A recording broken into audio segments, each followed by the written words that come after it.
Welcome to the podcast, Let the Prophet Speak. Today we continue our study of the book of Judges with chapter 19. And in this chapter and the following chapters, we read what is probably the most difficult to read and most awful and painful sections in the entire Tanakh.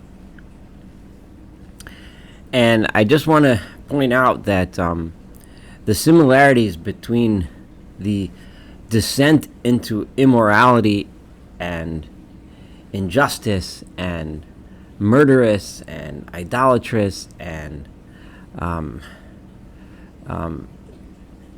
lustful behavior that we find and violent behavior that we find in this upcoming several chapters is very comparable to what we find the description in the Torah when the Torah describes the immorality and violence that was rampant in Sodom, before Sodom was destroyed back in early Genesis days.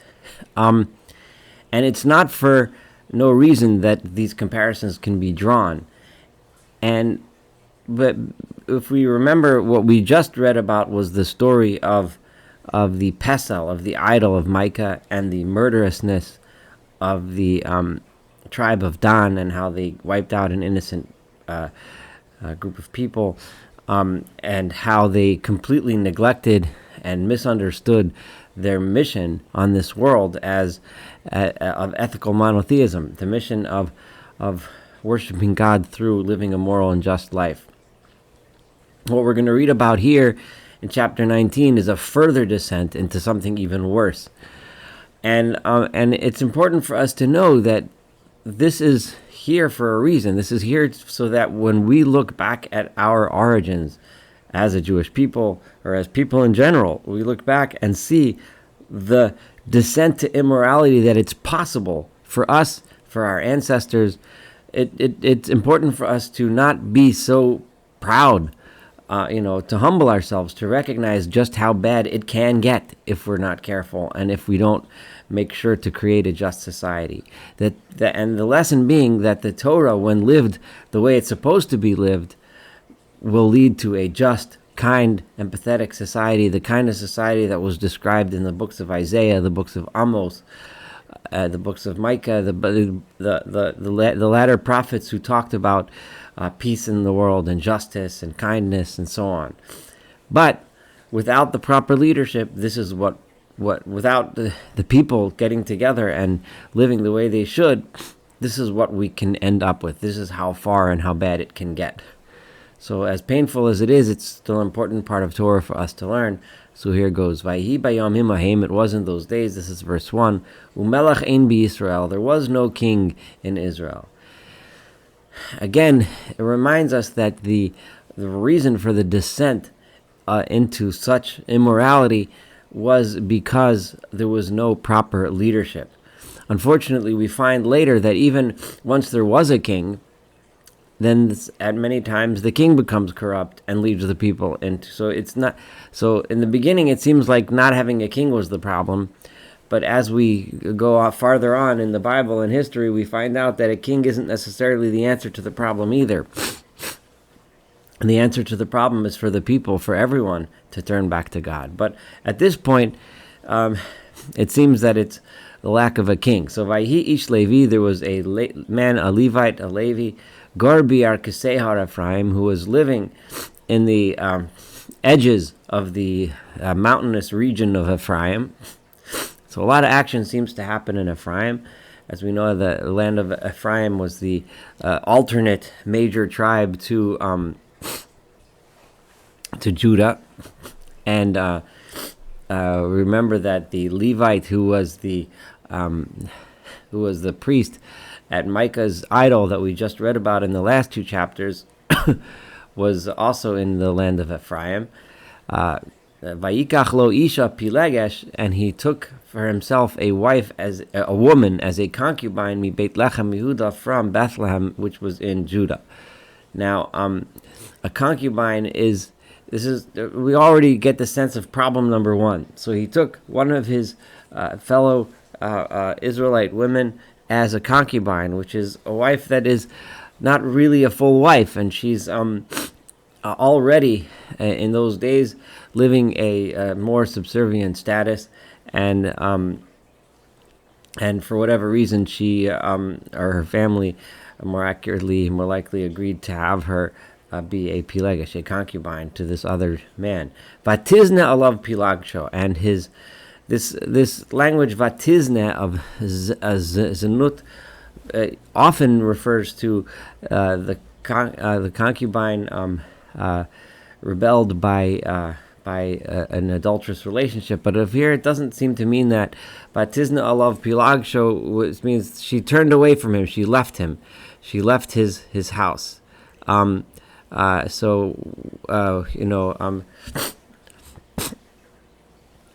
So whether it means that she actually had an affair with someone else, or it means that she just left his house, the second interpretation seems more likely based on the context. But the choice of words would lead one to believe that she actually cheated on him, so to speak. Vatelech me'ito el beis avia, so she left from him and went to her father's house, El Beit Lechem Yehuda, to Bethlehem in Judah. Vatihisham yamim arba chadashim, and she remained there for a while, for about 4 months. So the context here, it seems that either she had an affair and therefore left, or she just left because she wanted to go back home. Vayakam Isha, and her husband got up and went out to get her. Ledaber aliba, to speak to her heart. Lahashiva, to bring her back. In other words, to appease her and to try to make up whatever fight there was between them. He went to make up. V'na'aro imo, he had with him his assistant. V'tsemed chamorim, and a group of donkeys. V'ativi'eu beis avia, and she brought him in. She allowed him into his father's house. She welcomed him, her husband, into her father's home. Vayir'eu aviha nara vayismach likraso, and the girl's father saw him and was happy to greet him. And he apparently, everyone, the family, wanted to be at peace. They wanted to put this behind them, so to speak, and go back to normal life. Vayachazek bo chosno aviha nara, and the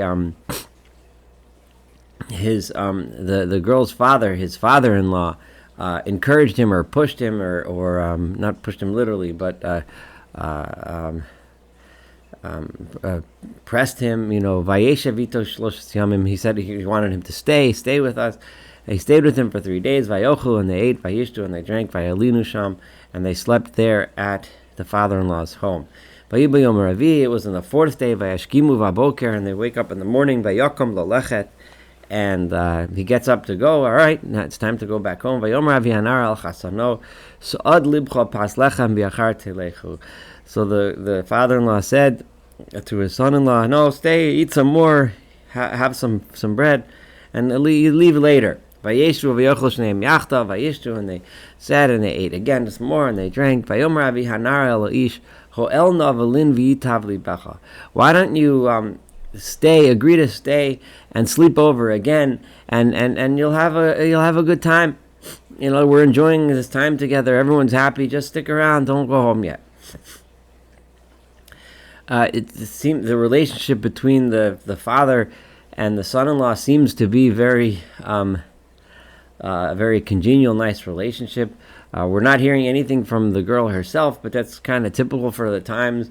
Presumably, one seems to get the impression that she doesn't really want to go, that maybe because of the way she'll be treated, and as we see later in the story, we can get some hints of this. But maybe the father's plan here is to somehow try to figure out a way to keep his daughter with him, because he knows that his daughter's not being treated well. And as we see, like I said, that from the way he treats the concubine later, we get a hint that he might not be the best husband in the world, which might have been the reason why she left. So the father-in-law here is trying to figure out maybe some kind of a way to stop this from happening. But on the surface, at least, everything seems all friendly and nice. Vayakam ha'ish laleches, And then the guy gets up. He got up to go. Vayivtzar bo chasno, but his father-in-law really pushed him and bothered him. He really encouraged him and urged him. Vayasha vayal sham. So he said, "Fine." He came back. Vayashkim baboker vayom chamishi. And then on the 5th day, he gets up lalechas to go. Vayomer avi hanar, and he said again, "So adna levavcha, why don't you eat some more of his ma'amu ad netos hayom, and wait until." And they ended up waiting until the day started turning towards night, so until afternoon.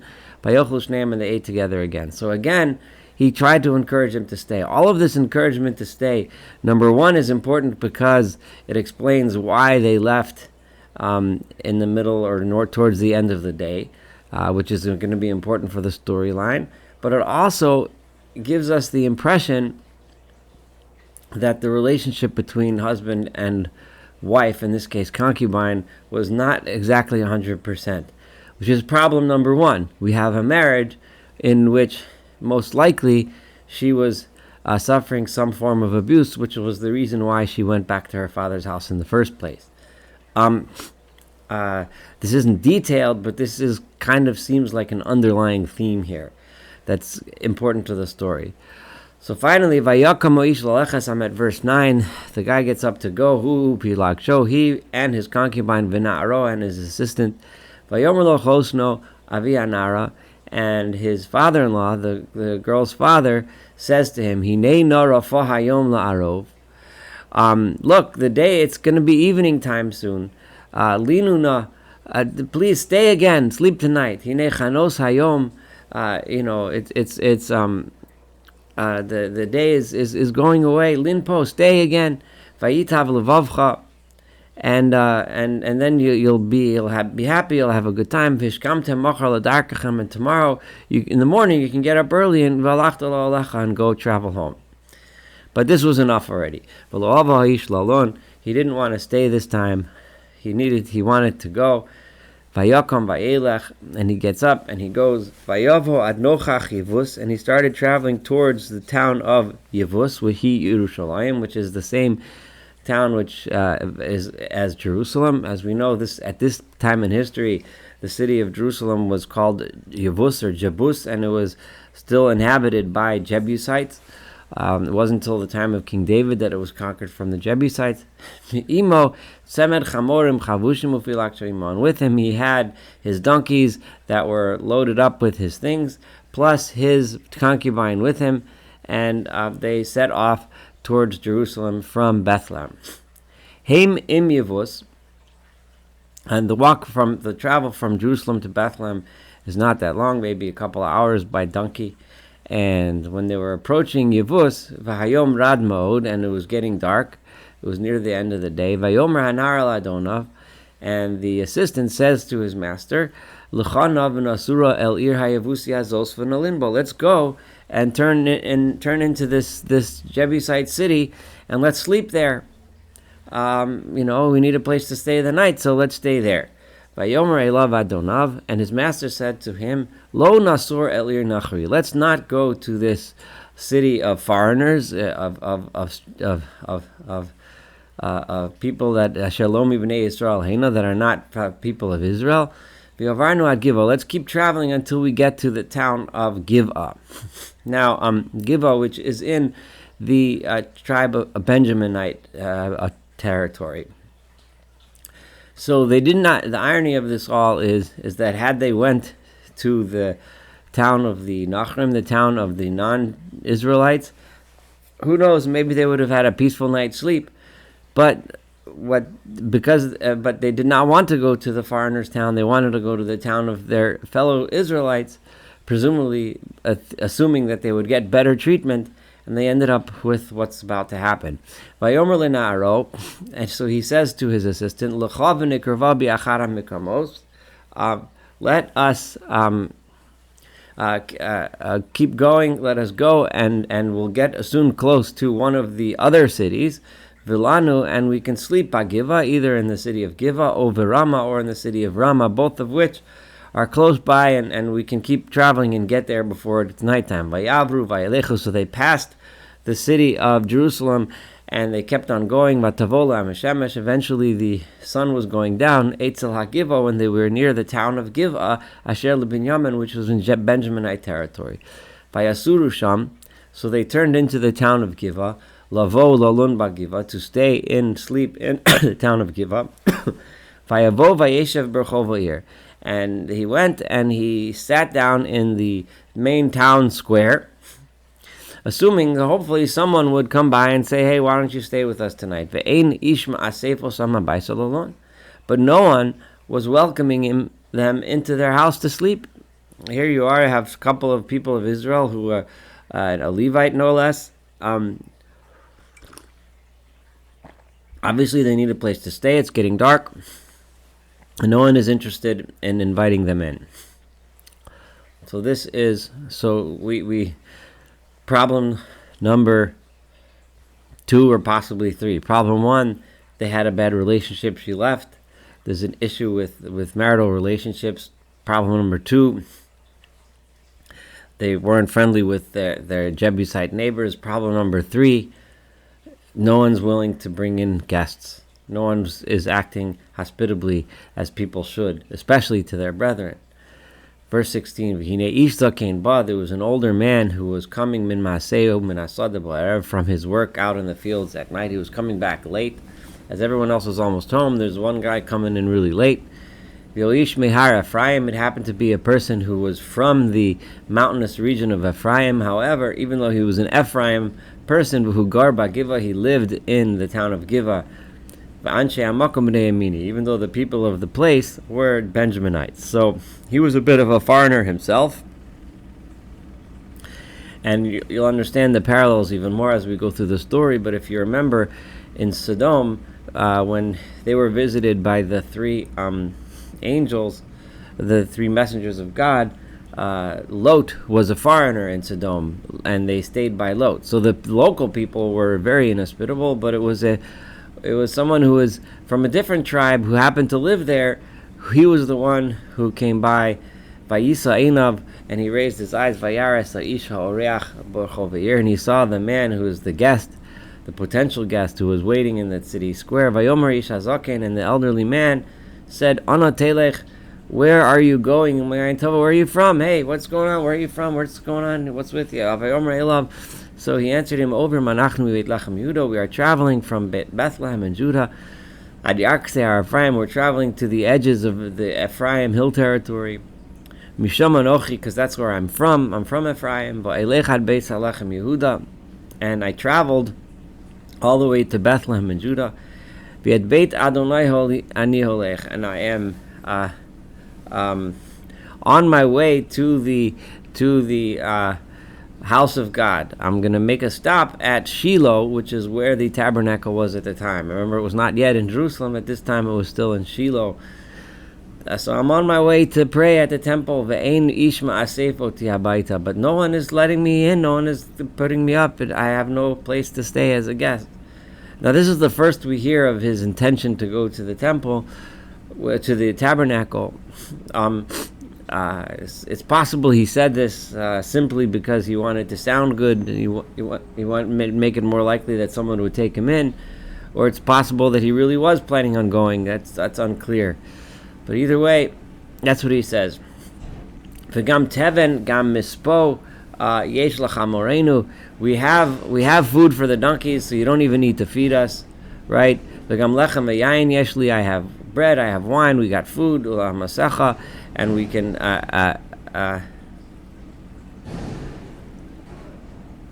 and for your maidservant, in other words, I can feed you, and I can feed, we even, so you don't have to worry about feeding us. V'lanarim avodecha, and I have food for my assistant, my servant, together with your servants. I can even give you guys food. Ein machzor kol davar, we're not lacking anything. So I'm not asking for anything, just a place to stay. So vayomer haish hazaken. So the elderly man said, Shalom lach, peace be upon you. Rak kol machzorcha alai. However, I'll take care of all your issues. Don't worry, you don't need to eat your food or drink your wine. I'll supply you. Rak barachov altalin. I really don't want you to sleep. Do not sleep out here in the street. It's dangerous. It's not comfortable. Come into my home. So he brought him into his house. Vayoval lachamorim, and he gave a feed to the donkeys. He made food. Vayoval, meaning he mixed up the food for the donkeys. He made feed. Vayichatzu agleim, and he washed off the people's feet, the travelers' feet. Vayochlu, and they ate together. Vayishtu, and they drank together, and so on. So he had a place to stay. Hema mitiv misli, but while they are enjoying themselves, v'hine anshe o'ir, the people of the town, anshe b'nei Belial, people who were ruffians, b'nei Belial, people of no morals, people thugs, violent people. Nosabu esabayas, they surrounded the home. Mitdapkim al hadalet, and they were banging on the door. Mitdapkim with a pay gives the sound of they were pounding on the door. Vayomer el ha'ish, and they called out to the man, Bal habayet hazakin leimar, the owner of the house, the elderly owner of the house, Hotzeya ta'ish, send out the man asher bo'el beitcha, that came to your house, v'nei da'enu, and let us know him, meaning let us rape him. This is very, very similar to the story that occurred in Sodom, and it's not coincidental that that's the case. Clearly, it's intentional. The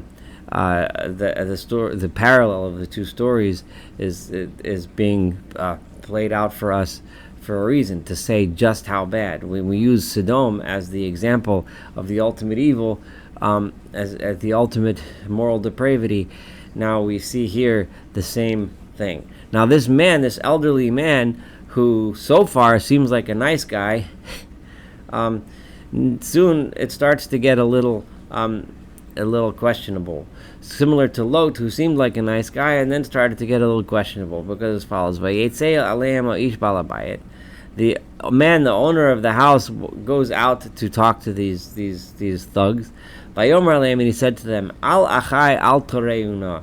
No, my brothers, don't do something bad. Acharei asher baha ish hazeh al beisi. This man came to my home. He's my guest. Leave him alone. Al tasu esanav azos. Don't do this disgusting thing. So far, so good. However, verse 24, Hine biti habesula. Here is my daughter, who is a virgin, upilaksheyu, and here is his concubine. Otziona osam va'anu osam. Go and rape them. I'll bring them out to you. V'asula hamatov beinechem. Do to them whatever you want. But don't do anything bad to this guy. One cringes with the horror of a person who can make a statement like this and give his daughter over to something like that. Obviously, the times then were different than now, but it still makes one shake with horror, and there's no way to twist this. And the verses are deliberately doing this to us, making sure we realize just how awful this is. And this is the level to which the people sank, that it's okay to do something like this to these innocent women, and that's the point, to just demonstrate to us just how bad things had gotten. The people did not want to listen to him. And eventually, the man grabbed his concubine, in other words, the guest, because of all the tumult. He grabbed his concubine, and this makes us remember what the hint that before it was just hints, and now it seems obvious that he clearly was mistreating his wife or his concubine. He grabbed her, and he shoved her outside and threw her outside to the men. Vayedu osa, and they raped her. Vayis alaluva kolalayla, and the entire night they abused her. Araboker, until the morning. Vayishalchuha, and then they sent her away. Kalos hashachar, when the morning came. Vatavo isha lifnos haboker, the woman came, walked towards the door as the morning was coming. Vatipol pesach ha'ish, and she fell at the door of the man's house, Asher Adonai Hashem, where her master was staying, Ad Ha'or, until the light came. So as the morning was coming, she dragged herself to the doorpost, and the door wasn't even open. They didn't even let her in. She just fell down on the floor, completely abused, beaten, exhausted, raped repeatedly. Vayakam Adonai baboker, and her master gets up in the morning after he had a good night's sleep in the house. Vayiftach daltot habayis, and he opens the doors of the house. Vayetzei lelechas ledarko, and he went to go on his road. It's just the impression that verse is giving you is the impression of incredible callousness. He went to go on his trip. All right, last night, okay, she got raped. Now let's go. And there, when he opens the door, he finds his wife, his concubine, Nofelet Petach Habayis, who had fallen at the doorpost via al Asaf, and her hand was on the threshold, and like as if she was trying to get in but couldn't, and got completely exhausted and completely collapsed. Vayomer, he said, Kumi v'neilecha, come, let's go. It's impossible to play this in any good way at all. Ve'ein one, but she didn't answer. Vayikachel achamar, so he picked her up, threw her on the donkey like she was some kind of load. Vayakam ish, and the man gets up, vayelech lemekomo, and he starts going on his trip. All right. Vayavo abiso, when he finally gets home, vayikach et hamachelet, he takes a knife. When he sees that she's obviously dead, and he holds his pilagesh, and he cuts up her body into 12 parts. And he sends those 12 parts throughout all of the boundaries of Israel. He sends one piece of her body to every one of the 12 tribes. And everyone who saw this body part, v'amar, and he said, Lo nihiyata v'lo nirata kazos. Never has such a thing happened. Never has such a thing been seen. This is so awful. L'miyom alot b'nei Yisrael me'eretz Mitzrayim, from the day that the people of Israel left Egypt, ad hayom hazeh, until today. Simu lachem aleha. We need to think about this. Utzu v'daberu. Let us meet. Let us talk about what to do about this terrible event. So the horror of what had occurred dawned upon the people, which is maybe the tiniest little sliver of silver lining in the cloud. However, so that among one of the tribes of Israel, in this case the tribe of Benjamin, that they could have sunk to this low level. But remember, the other tribes themselves were not exactly not exactly super righteous. The reaction that they're going to have, and we're going to read when we study the next chapters together, is not exactly perfect, to say the least. But at least they were horrified by and they recognized that the level of morality had sunk to a point where something needed to be done. However, the decision as to what they decided to do was not exactly the most perfect decision, but that we will study. I know this was an extremely difficult chapter to read, and this entire story, the saga, as we continue, will not get that much better, but it's important for us to recognize just how low people can sink, and how important it is for us to have a just and kind society, so that we don't get worse and worse. Things start in one place. They start with an idol of Micah. They start with murdering innocent people and war, and they end in a place where something like this. I mean, all of this is just bad. It's just really bad. Anyway, thank you so much for studying chapter 19 together. Looking forward to studying chapter 20 and the rest of this book of Judges together.